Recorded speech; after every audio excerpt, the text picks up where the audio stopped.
dia, boa tarde, boa noite, lunáticas! Bem-vindas a mais um episódio do podcast Lunáticas, onde a gente conversa sobre ciclos menstruais, saúde sexual e saúde reprodutiva.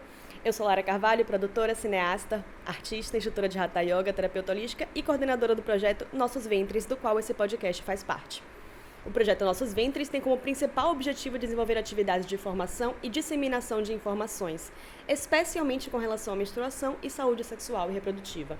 O projeto Nossos Ventres é apoiado pelo edital Ela Decide, uma parceria entre o Fundo Elas e o UNFPA para apoiar ações de formação e informação em saúde sexual e reprodutiva. O Fundo Elas é o Fundo de Mulheres do Brasil, que desde 2000 mobiliza e investe recursos em iniciativas que promovem o protagonismo e o direito das mulheres. O UNFPA é o Fundo de População das Nações Unidas, a agência da ONU especializada em demografia, juventude e saúde sexual e reprodutiva.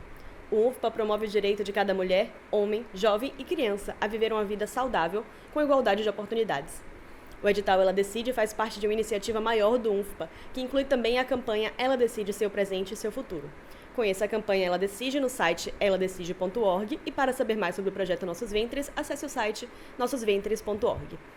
No episódio de hoje, vamos falar sobre ginecologia natural a partir de 3 temas super importantes: a autopercepção, fertilidade e contracepção naturais. E para conversarmos sobre esse assunto, convidamos a maravilhosa Samira Coutrin. Samira, muito obrigada por estar conosco, participando aqui do nosso podcast. Para começarmos, eu queria que você se apresentasse um pouquinho para quem está escutando a gente. O prazer é meu ser convidada para falar de um tema que eu adoro. Sim.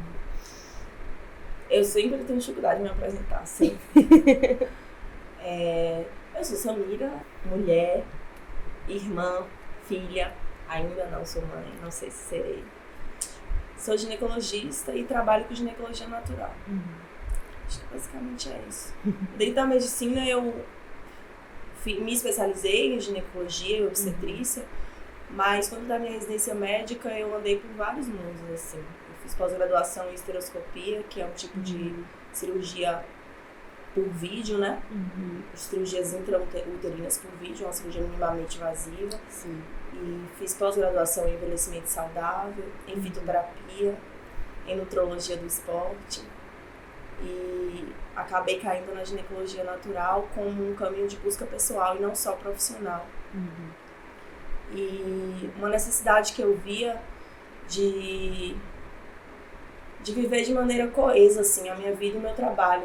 Porque eu fazia muitas coisas comigo e quando eu chegava para orientar no consultório, eu não tinha esse lugar de fala. Então eu comecei a sentir essa necessidade de ser coerente, né? E haver coesão entre minha vida e minha profissão. E aí foi quando eu encontrei na ginecologia natural essa possibilidade. Que massa. E tem quanto tempo isso, mais ou menos? Eu terminei minha residência médica em 2016.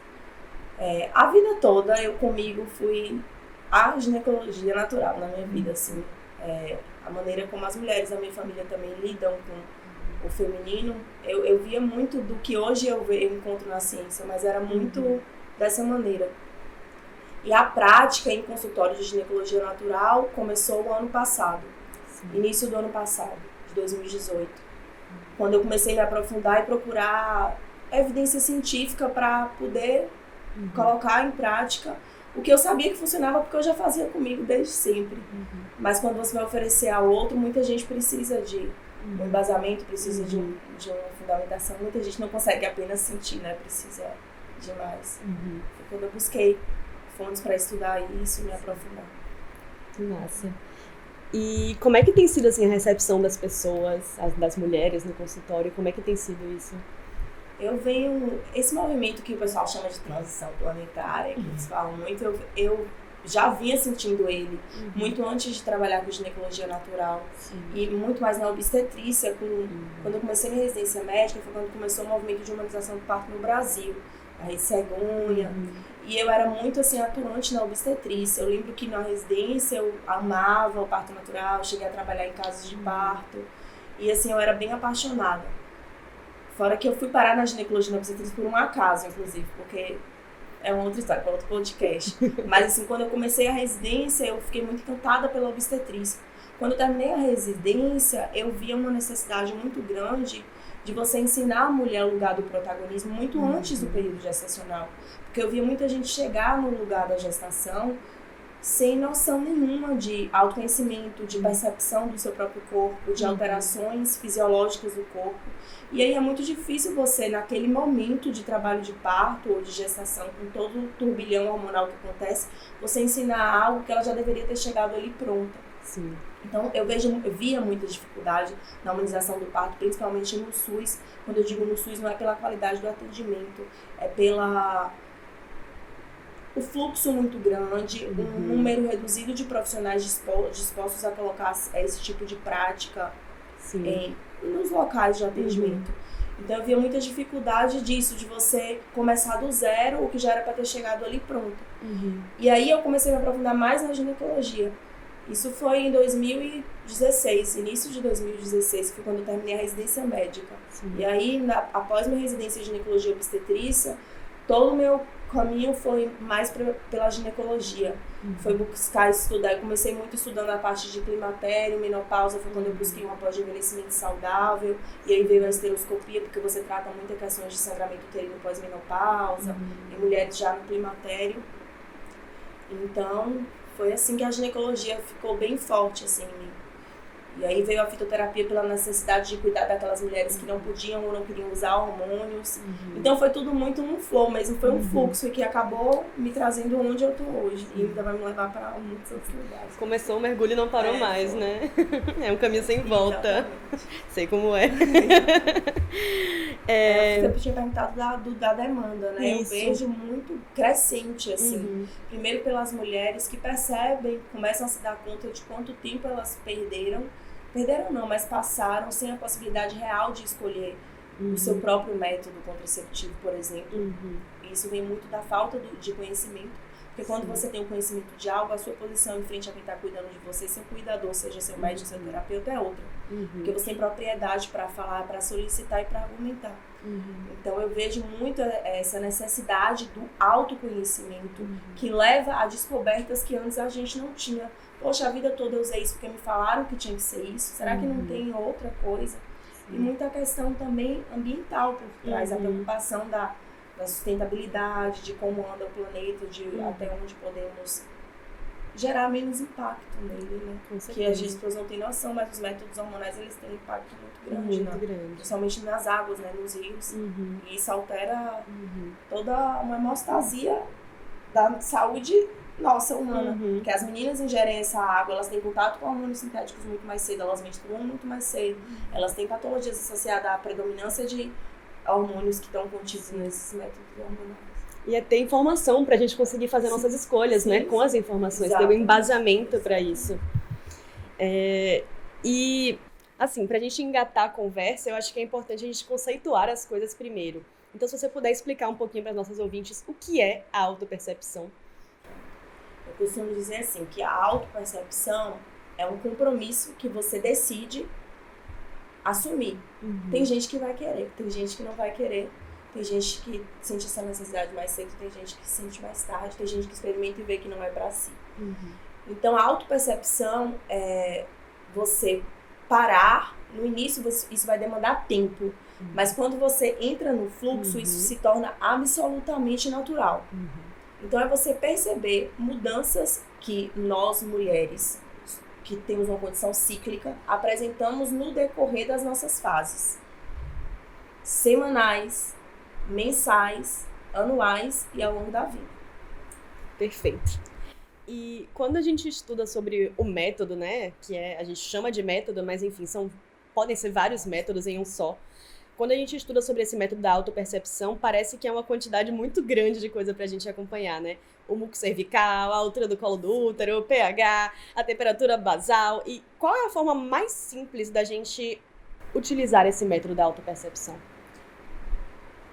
Você falou assim, que parece que é muita coisa. É muita coisa pra gente pra nós que estamos absolutamente desconectadas da gente, do nosso corpo. Porque todas essas coisas que você falou são coisas que a gente deveria se dar conta e perceber desde muito nova. Com certeza. Tinha que ter sido ensinado pra gente isso. E não nos é ensinado. Quando nos é ensinado no colégio é de uma forma totalmente técnica que não é aplicável. A maneira mais fácil que eu falo é tendo uma rotina. É igual atividade física, é igual preparar sua refeição. Porque, como eu falei, é um compromisso. Então, você vai ter que ter rotina no começo, até isso gerar um fluxo natural. Sim. Então, eu gostei que você falou que é a autoobservação, porque eu não gosto quando tem gente que usa percepção de fertilidade.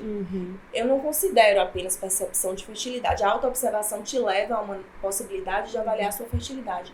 Mas tem mulheres que não precisam avaliar a fertilidade porque se relacionam com outras mulheres. Com certeza. Então, elas precisam de autoobservação, que não é voltada para a percepção de fertilidade. Tem mulheres que são inférteis por algum motivo, porque já fizeram laqueadura tubária, não se preocupam em engravidar. Mulheres que não querem mais engravidar, sei lá, não tem mais relação com ninguém, mas querem se conhecer. Então é uma autoobservação mesmo. Eu gosto de ter, assim, do que você falou, tem 3 para mim que é fundamental. O primeiro é a temperatura basal. Então tem que ter um termômetro em casa e esse termômetro tem que ficar em um lugar acessível, que você não vá se esquecer nunca, de preferência pela manhã, então ao lado da cabeceira da sua cama. E é um termômetro específico também, né? Sim. O ideal é que seja um termômetro específico, mas dá pra gente fazer com termômetros que você compra facilmente, sem ser esses de farmácia, mas alguns que você consegue fazer o que a gente fala, zerar ele com alguma frequência.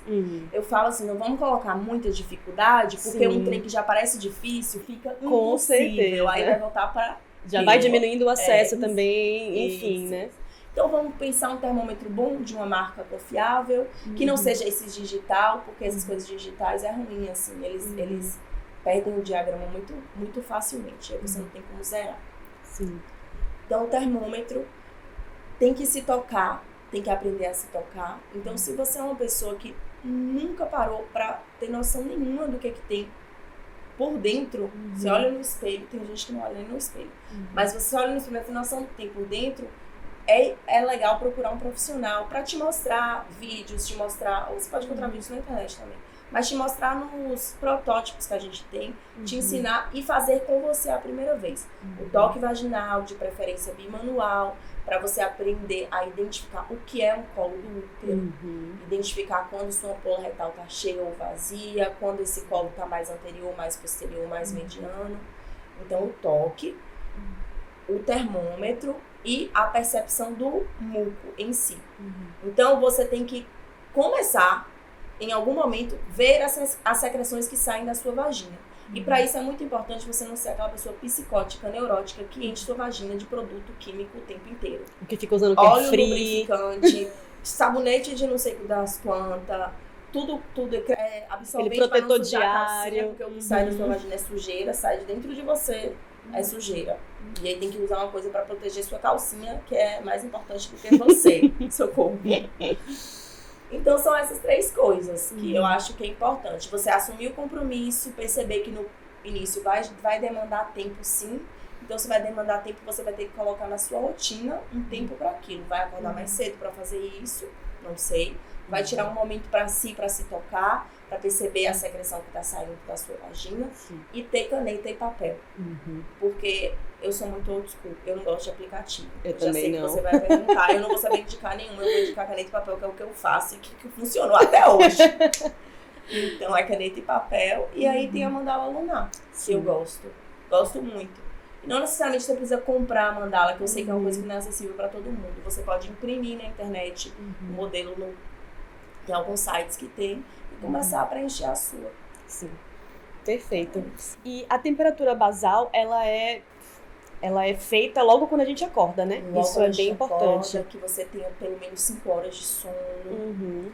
E se você é uma pessoa que dorme de boca aberta, porque tem muita gente que tem rinite, que tem obstrução nasal, adenoide, hipertrofia de adenoide, que dorme com a boca aberta. Então essa temperatura não pode ser feita via oral. Mas se você é uma pessoa que dorme com a boca fechada, não ronca, não tem esses problemas, pode ser com o termômetro embaixo da língua. Mas para todos os casos, na dúvida, a gente mede a temperatura vaginal mesmo. Perfeito. Ou até retal, pode ser também. Massa. Igual a gente mede em nenenzinho. Sim, assim, crianças. E ela também é fidedigna. Que massa. Não sabia também que dava para fazer com sublingual. Pode ser Que massa. sublingual. Tem só que prestar atenção se tem gente que usa ar-condicionado. Então é ideal você acordar, desligar o ar-condicionado um pouco, permanecer deitada e então fazer. É um ritual. Eu gosto de fazer tudo pela manhã, porque você tira esse momento pra você. É um tempo que você tá dedicando pra você. Não é porque vai engravidar, é porque você tá se conhecendo ali. E você começa a perceber que o dia que você não dormiu bem, essa temperatura também pode alterar. Com certeza. Fora que é mais fácil, né? A gente conseguir fazer as coisas antes do mundo despertar também. Bom, a autopercepção não é apenas a gente acompanhar esses sinais físicos do nosso ciclo, né? Você pode falar um pouquinho sobre a importância de acompanhar as nossas emoções, nossos pensamentos e os nossos padrões de ação ao longo do ciclo? Quando você começa a preencher seus gráficos, igual da temperatura, do muco cervical, você vai ver que existe uma periodicidade nisso. No começo pode ser confuso, principalmente para quem nunca parou para observar. Mas você se compromete mesmo, eu falo que com 3 meses você já consegue ver um comparativo assim, bem legal. Ao mesmo tempo, em paralelo, você vai fazer um diário das suas emoções. No começo vai na louca. Hoje acordei, estou nervosa, os sentimentos mesmo, se tá muito impulsiva, como que tá a questão sua com o alimento, tá desejando mais determinados tipos de alimento, sua sede, tem sentido mais sede, menos sede. Sintomas físicos como dor de cabeça também, que é muito frequente em algumas fases do ciclo para algumas mulheres, retenção de líquido, o vício da pele, a pele ficar mais, produzindo mais sebo, mais hidratada, o couro cabeludo. Essas questões todas você vai anotando também. As emoções, eu gosto de focar principalmente em 3. A relação com a comida, que eu acho que é muito, existe muito essa relação da gente. A libido, que é o desejo sexual. E a dificuldade ou não de atingir o orgasmo também. E os sentimentos tendendo ou não para algo mais depressivo, mais eufórico, mais irritado. Essas 3 coisas eu acho importante você pontuar no seu diáriozinho. Se você é uma pessoa que tem uma queixa que você já tem percebido que ela vem aparecendo, você vai acrescentar ela. Por exemplo, retenção de líquido, pernas cansadas. Tem mulher que tem sempre em alguma fase do ciclo mais tipo dormência nas pernas, pernas pesadas, diarreia, muda um pouco o ritmo intestinal também. São coisas que eu acho importante anotar. E anotando, você vai anotando e você vai percebendo o que tem se repetido. Tem coisa que você vai anotar uma vez, não vai aparecer de novo, então não é um padrão, você vai retirar no mês seguinte, porque você viu que ele não está se repetindo. Mas tem coisa que vai, por isso que eu não gosto muito desses aplicativos, porque de um modo geral eles é igual tudo na medicina atual, de pegar todo mundo e botar num pacotão, entendeu? Pega os principais, que são esses que eu tô falando, mas tem mulheres que não vão ter quase nenhum disso que eu falei, mas vão ter outros. Então você tem que aprender a identificar qual é o seu, entendeu? Com certeza. Qual é o seu. E às vezes o aplicativo não te dá essa flexibilidade de escolher coisas que não tem ali. Ou te coloca obrigada a preencher uma coisa ali que não tem na sua vida, não faz parte. Com certeza. É bem importante ter esse diferenciamento, né? Então, às vezes, se você estiver utilizando o aplicativo e achar que isso for prático, segue usando o aplicativo, mas também tem algo para você anotar na mão, né? Para você... Eu não vou saber mesmo de aplicativo, mas eu sei que tem uns que são melhores porque você coloca os seus dados, assim. Você preenche, você meio personaliza. Porque tem uns que é o antigo tabelinha, que é o que as mulheres faziam antigamente, que é super falho, porque é óbvio, trata todo mundo como sendo a mesma coisa, coloca todo mundo com um ciclo de 28 dias, que não é. Na verdade, a minoria das mulheres tem um ciclo de 28 dias e fala que você vai estar fértil no meio desse ciclo, que não é verdade, porque tem muita mulher que tem a fase lútea diferente, né? Mais estendida. E aí não vai funcionar, vai falhar. Aí a pessoa faz isso, falha, aí o povo fala, aí, tá vendo? Porque engravidou, não engravidou, porque você estava fazendo uma coisa errada. Que não é bom, que não é eficaz. Sim, e mais uma vez coloca pressão, né, toda pra cima da gente. Quantas engravidas usando pílula também ninguém fala. Pois é. Engravidas muito usando pílula errada, que teoricamente justificativa é porque é prático. É prático, mas as pessoas tomam errado também. Coisa mais prática, as pessoas tomam errado, porque não tem conhecimento. Tudo começa no conhecimento. Tudo. Com certeza. E a autorresponsabilidade, você compartilha isso com o parceiro, compartilha com o seu cuidador. Perfeito. A gente poderia dizer, então, que as 2 palavras-chave para aplicarmos esse método da autopercepção seriam a autoobservação e o registro? Com certeza. E esse registro ele pode ser feito de diferentes formas, como a gente já falou, das agendas, das mandalas lunares, até os aplicativos. A gente tem muitas possibilidades. Mas daí uma das coisas que eu gosto de atentar sempre, quando eu falo com mulheres ou pessoas que têm seus ciclos menstruais, é que é muito importante a gente pesquisar qual aplicativo a gente vai usar, porque tem muitos que usam os dados pessoais e vendem esses dados para muitas empresas. Sabe aquela coisa que você vai pesquisar uma passagem aérea para, sei lá, vou para o México. E aí você pesquisa uma vez e já começa a aparecer um monte de publicidade para você ir para o México, de não sei o que no México. Então, acontece muita coisa parecida também nesses aplicativos. E aí começam a tentar te vender. A indústria farmacêutica pode tentar te vender vários remédios, pode tentar te vender um absorvente específico. Uma amiga até me falou que a menstruação dela atrasou e ela começou a receber teste de gravidez. Como é que era? Propaganda de fralda. Tipo, tá grávida já. Você tá grávida já vai pensando na criança. É perigoso a pessoa fazer até gravidez psicológica, né? Porque ela vai começar até a acreditar. Com certeza. Então, é muito importante a gente ver quais são os aplicativos que vendem esses dados, e isso não é fácil, porque a gente tem que ler aquelas letras miúdas, tem que ler aqueles termos e condições que a gente normalmente aceita sem nem olhar. E esses dados que são vendidos, né, são esses dados de padrões fisiológicos, de padrões comportamentais. Então, é importante ler todos esses termos de usos e pesquisar bem antes de usar um aplicativo. E é até possível optar por aplicativos que não precisam de uma conta cadastrada, é o que eu sugiro, inclusive, porque aí eles não permitem que você mexa nas configurações de privacidade e aí você pode manter os seus dados armazenados só no telefone e em sigilo. Então, assim, usem o método que melhor funcionar para vocês, mas sempre atentas, conscientes, pesquisando, se informando, né? Eu gosto muito de bater no papel e caneta, muito. Porque, assim, eu acho que tudo isso, assim, até a nossa relação com o celular, essa nossa necessidade de ter aplicativo para tudo, é uma desconexão da gente com a gente. É o tempo todo a gente fugindo de estar conosco, entendeu? Com certeza. Então, eu falo com muita mulher no consultório, muitas vezes o que ela tá me questionando ali é o clássico da falta de tempo para ela, sabe? O que vai atrasar na sua vida você tirar 5 minutos da sua manhã? 5 minutos da sua manhã. Deixa a caneta do lado da cama, entendeu? E eu bato muito nisso, muito. E até ajuda a gente a aprender a se expressar, porque você vai começar a escrever mesmo. Você vai começar a pintar, vai colocar cor naquele gráfico, entendeu? Isso é importante, isso é muito curativo, é terapêutico. Você olhar para aquela página em branco e aí você é forçado a olhar para dentro. Exatamente. Você tá construindo e depois você vai olhar aquilo. Meu Deus, Elsa. É incrível, né? Aí você abre, aí você vê tudo coloridinho, você fica tipo, eu fico imaginando quem é mãe que tem filha. Se eu fosse mãe, eu ia querer ensinar, colocar do lado pra fazer. Com certeza. E agora com relação à fertilidade, eu sei que essa é uma questão importante para mulheres que se relacionam com homens por 2 motivos, ou porque elas querem engravidar ou porque elas não querem engravidar. Então, como é que a gente pode estar consciente dos nossos dias férteis sem o uso de anticoncepcionais? Interessante que você falou, porque nos programas de fertilização artificial, mulheres que buscam fertileutas, tem estudos que mostram que mais da metade, a uma média, acho que é 67% delas, não tem noção de quando ela está fértil. Nossa. Então, assim, muitas vezes a pessoa acredita ser infértil porque ela não tem noção de quando ela está fértil para programar a relação sexual. Então, às vezes, transa normal, com uma frequência que para ela acredita ser importante, mas calha de ser sempre no período que ela não está fértil, ela acha que ela não engravida porque ela tem algum problema, o parceiro tem algum problema. Sim. Então, como isso tem impacto, né? Você não tem noção de quando você está fértil.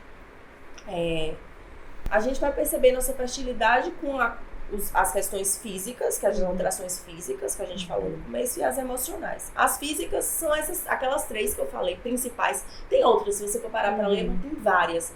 Mas elas são bem nítidas. A temperatura, ela é muito... Tanto é que para a fertilização, o pessoal que faz fertilização artificial, eles buscam muito a temperatura basal. É importante até para você fazer implantação de embrião e tudo. Tisa deve ter falado sobre isso. Falou um pouquinho também. Então, a temperatura basal, a avaliação do colo e das secreções que estão saindo pelo colo e pela vagina. Então, são essas 3 coisas.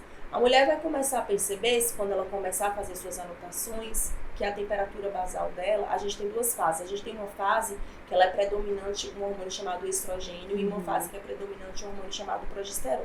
Progesterona é um hormônio que a gente fala que é o que sustenta a gravidez. Então ele dá uma característica muito específica que é elevar um pouco a nossa temperatura basal. Um pouco que eu falo, porque é uma média de 0,3 a 0,5 graus Celsius. Mas em mim, particularmente, Samira, chega a levar 1 grau. Então, por isso que é importante você não ficar focada em uma coisa enquadrada, entendeu? Porque você pode ser diferente. Então, você vai perceber que próximo ao período que você está ovulando, essa temperatura, ela permanece elevada. Se você engravidar, ela vai se elevar um pouco mais e vai sustentar. Por que é isso importante para quem quer engravidar? Porque quando a mulher tem abortos espontâneos, é muito comum a gente perceber que a temperatura eleva no período da ovulação. Ela deve permanecer elevada, porque é um sinal de que a progesterona está elevada. Às vezes essa temperatura cai, é um sinal de que tem insuficiente a progesterona, faz aborto espontâneo. Então, como que é importante, né, você ter noção? Então, quando você fica, às vezes, só preocupado com resultados laboratoriais, você não tem nem essa informação, às vezes, para dar para o seu cuidador. Falar bem assim, olha, eu tenho 2 abortos espontâneos, eu tenho percebido nas minhas anotações que sempre acontece no meu período, logo após eu ovular, minha fase que deveria permanecer no meu gráfico, a progesterona elevada durante algum tempo, está caindo muito rápido. Então, é um sinal de insuficiência de progesterona. Entendeu? Falei da temperatura, né? Isso. Então, a gente vai perceber que na fase que antecede, que aqui é predominância estrogênica, a nossa temperatura é um pouco mais baixa. E após a ovulação, é um pouco mais alta. Então, essa é a principal alteração que a mulher vai começar a observar quando ela fizer o gráfico dela. E ela vai ver que isso vai se repetir nos meses. Vai ficar os gráficos mesmo todo muito parecidos. Se você sobrepor um no outro, você vai ver que é bem parecido. O outro são as secreções. Se ela começar a se tocar todo dia no banho, tirar o dedinho e dar uma olhada como que tá aquela secreção que tá saindo, ela vai perceber que aquela vagina que é quase seca logo após a menstruação, com a secreção às vezes mais pastosa, e com o passar dos dias, quando for chegando lá pela metade do ciclo, vamos falar de metade, não é 14, porque tem mulher que não tem um ciclo de 28 dias, lá pela metade do ciclo dela, essa secreção começa a ficar mais fluida, tipo uma clara de ovo. Se ela juntar o indicador e o polegar e afastar, vai fazer uma ligazinha mesmo, como se fosse uma clara de ovo. E às vezes até não se limpar quando faz xixi, o papel higiênico escorre mais facilmente também. Então essa secreção mais clara é uma secreção da mulher que está no seu período fértil. Então nesse período ela tem que planejar as relações, porque ela vai ter que fazer uma contracepção extra ou não ter relação, né? Contracepção extra pra gente que fala de métodos não hormonais seria o preservativo, porque o coito interrompido tem uma falha muito grande. Com certeza. E a nossa ovulação, ela acontece em um dia, mais ou menos? Ela acontece em vários dias? Explica isso um pouquinho para as mulheres que estão tentando entender como é que isso acontece, né? De um modo geral, ela vai acontecer, a ovulação é um dia, mas você considera o seu período fértil alguns dias, que é uma média de 3 dias. Antes, 3 dias depois, eu dou espaço, viu? Porque eu tenho medo também de paciente estar fazendo isso, chegar lá no consultório grávida e aí espalhar para o mundo que não é para fazer mais isso. Mas eu gosto de colocar 3 dias para antes, 3 dias para depois. Então você vai ficar fértil ali mais ou menos uma semana. Exatamente. Anotaram, meninas? No dia da ovulação mesmo, que é o dia que a gente expulsa o óvulo, que tem o rompimento do folículo, muita mulher tem a percepção física disso. Elas queixam de uma cólica mais localizada de um dos lados, ou do lado direito ou do lado esquerdo.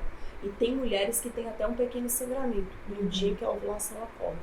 Aquele sangramento meio rosinha, assim, bem levinho, só aquele né? dia, e ela vai perceber que não é menstruação porque não vai acontecer nos dias seguintes.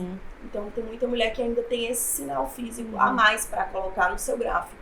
Que está acontecendo. Maravilha. Então, você chegou a comentar do método da tabelinha, e ele se debruça muito sobre esses cálculos matemáticos, e a gente já sabe que o nosso ciclo menstrual nem sempre é tão preciso assim. Não é preciso de mulher para mulher, ele varia muito de mulher para mulher, ele pode variar também de ciclo para ciclo. Então, eu já tive 2 menstruações ao longo de 28 dias. Então, óbvio que existem questões emocionais envolvidas. No meu caso, como eu estava anotando, eu percebi e falei, já sei o que é isso aqui. Mas é por isso que a gente fala assim também desse método da autopercepção, que é baseado nos sinais da fertilidade, mas ele não é o único, né? A gente tem o método de ovulação, a gente tem o método de ovulação Billings, tem o método de Creighton, o método dos 2 dias. Você recomenda especificamente algum desses na sua prática clínica ou você vai vendo? Não. eu não recomendo de ninguém que criou nada. Tipo, porque se foi a pessoa que achou mais importante tais sintomas e outro achou mais importante tais sintomas, o método que eu indico é o método da auto-observação diante do que eu conheço. O mais importante são esses 3 fatores, que seria algo mais próximo do Billings, assim. Seria algo mais próximo do deles. Sintotermal, na verdade. Seria o mais próximo. Sim.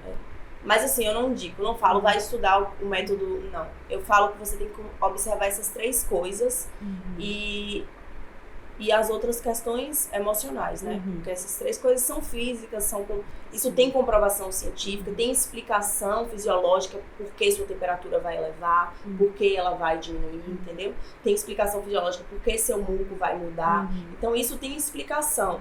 E é fácil de utilizar. Mas eu não indico nenhum específico, assim.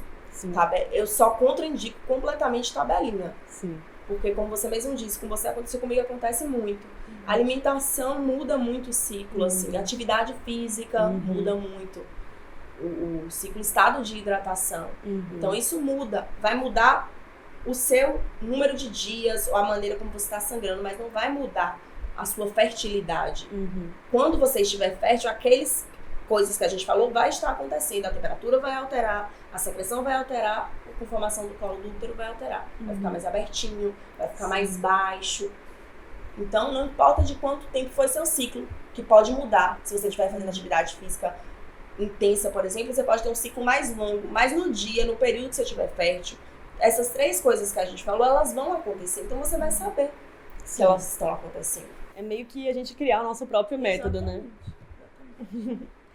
E como as mulheres podem descobrir qual é esse método que funciona melhor para elas? É tentativa e erro, né?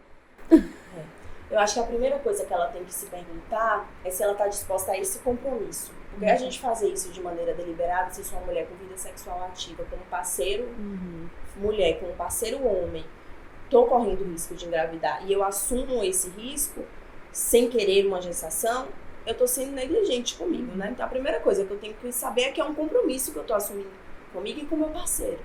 Se existe um risco de gravidez aí. E realmente não é pra todo mundo. Quando você para começar a fazer isso, você vê que muita menina desiste. Porque não é pra ela, talvez não é naquele momento, vai chegar o dia que vai ser. Sim. Entende? Então primeiro você tem que ver se cabe na sua rotina isso, se você está disposta a isso. E se você não está disposta, existem outros métodos que são naturais do ponto de vista de não conter hormônio, não alterar o seu estado fisiológico cíclico de ser. E tá tudo bem. Se você acha mais prático assim, a gente vai te ajudar dessa maneira. Mas o que eu acho muito mais legal do que isso, de ser fidedigno, ser eficaz para a contracepção, é você aprender a se conectar consigo mesmo. Porque isso vai melhorar todas as suas relações com o outro, com o mundo, com tudo, com a natureza. Você muda a sua maneira de ver. E isso vai te trazendo outras coisas, assim. Uma coisa vai levando a outra. É um portal mesmo que eu acho que a mulher abre na vida dela quando ela decide que quer conhecer melhor como o organismo feminino funciona. Com certeza. E para as mulheres que desejam engravidar, quais Não, a gente já falou sobre isso, na verdade.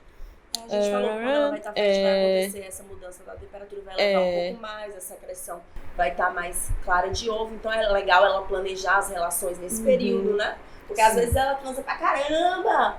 E chega esse período, é bem o período que ela não encontra o namorado. Entendeu? Que o cara tá viajando, ou que não vai engravidar. Com certeza. E para as mulheres que não desejam engravidar, além de usar o preservativo, existe alguma outra forma natural para evitar a gravidez? Existe. Existem os DIUs não hormonais, que nós temos o de prata e o de cobre. O de cobre é o mais antigo, que ele dura 10 anos. Praticamente não existe contraindicação. Mulher que nunca teve filho pode. As contraindicações são bem restritas mesmo, assim. Por exemplo, se você tem mioma, você pode usar. A menos que seu mioma, ele modifique muito a conformação da cavidade uterina. Eu falo mioma porque eu pego muita mulher que usa mioma, falaram pra ela que usa pílula pra tratar mioma. Falaram pra ela que usando pílula vai tratar mioma e nem sequer oferece um DIU de cobre. Olha, Sim. primeiro, pílula não trata mioma. E segundo, não é porque ela tem mioma que ela não pode usar DIU de cobre. O DIU de cobre, basicamente, eu acho que é isso. As informações que as meninas mais perguntam. Pode ser colocado em consultório mesmo, sob anestesia local ou sob anestesia nenhuma. Tem mulher que tolera super bem. O acompanhamento, de um modo geral, é anual, para você avaliar. É anual porque você costuma ir na ginecologista anualmente, mas você não precisa disso para saber se ele está no lugar. Quando a gente coloca, a gente corta o fio, ensino ela a fazer o toque, ver o comprimento que está o fio dela, porque isso também é um método dela. Além dela estar se tocando, ela pode saber se ele se deslocou, porque quando o DIU desce, esse fio fica mais comprido. DIU de cobre ou de prata. O de prata é basicamente a mesma coisa, só que como o material é revestido por fora em prata, apesar de ter cobre dentro, a prata, ela gera menos irritação no endométrio. Então, para aquelas mulheres que queixam muito de cólica no período pré-menstrual, é uma ideia, é legal.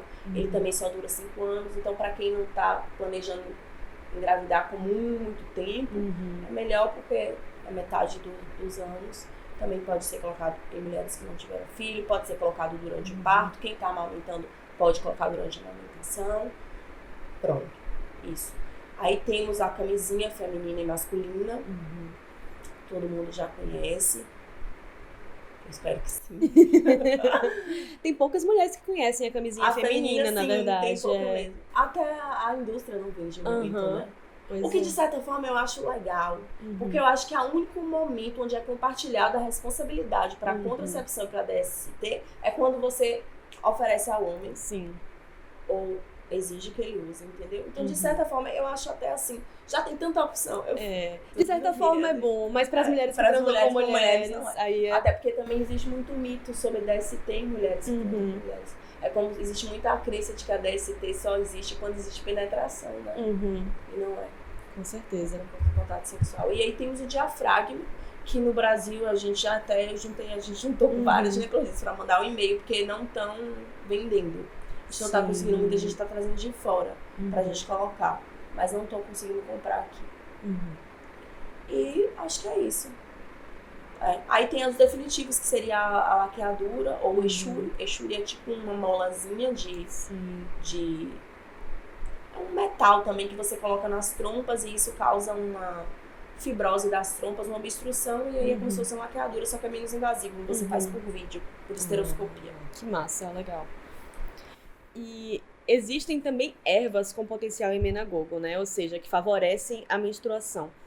Elas podem ser usadas por mulheres que não desejam engravidar? Existem contraindicações?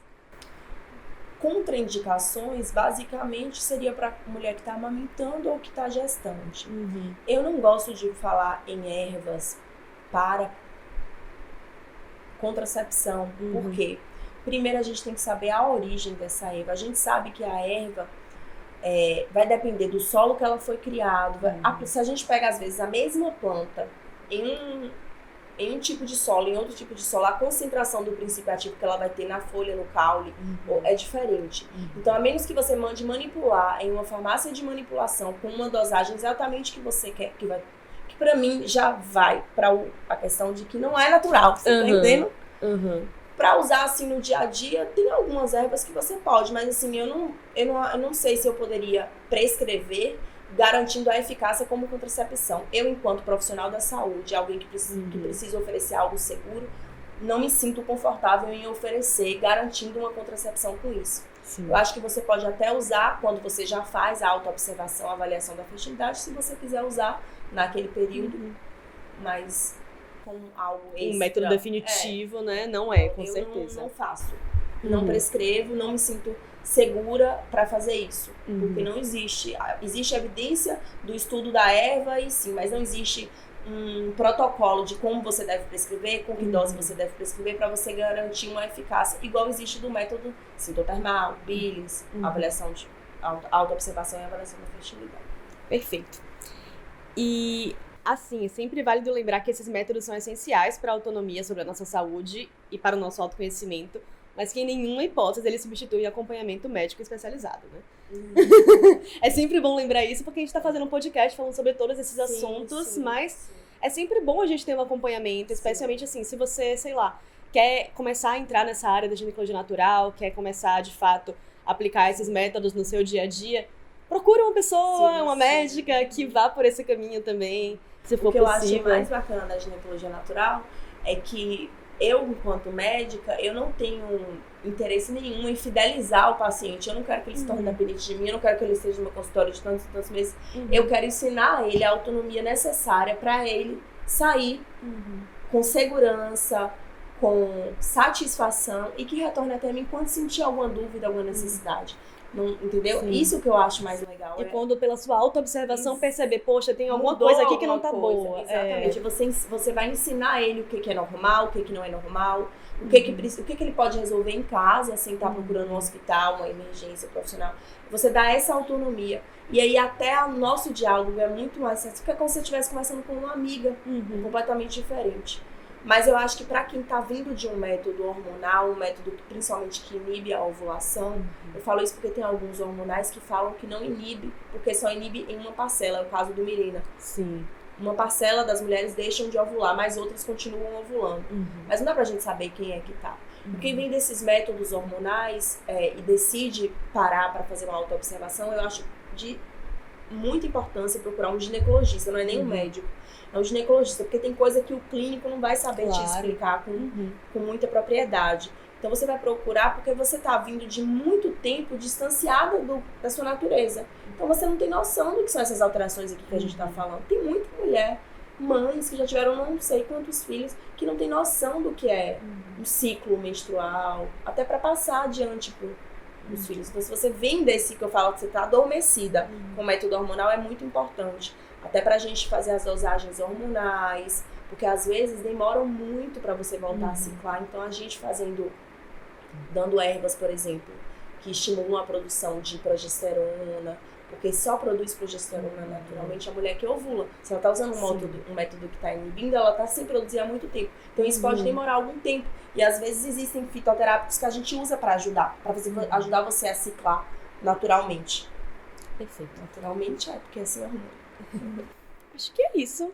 Samira, muito obrigada pela sua presença e pela sua troca aqui hoje. Estou à disposição. Conta pra gente como nossos ouvintes fazem se quiserem conhecer melhor o seu trabalho. O meu trabalho é muito... Eu falo tudo que eu faço no consultório, eu compartilho muito no Instagram, assim, dicas, isso. Então tem o Instagram e quem quiser se consultar, eu atendo na cardiopulmonar, no Centro Médico Cardiopulmonar, e numa clínica de medicina integrativa no Centro Médico Alexander Fleming, que é La Rosier. E estou à disposição para atender todas. Qual é o seu Instagram? Meu Instagram é Samira com y.coutrin. Perfeito. Nos vemos lá. Obrigada mais uma vez e muito obrigada a vocês que seguem nos escutando. Esse foi mais um episódio do Lunáticas, trazido por vocês com o apoio do Fundo Elas e do UNFPA, através da edital Ela Decide. Acessem os sites eladecide.org e nossosventres.org para saber mais sobre os projetos e siga-nos nas redes sociais em @fundoelas e @nossosventres. Até o próximo episódio!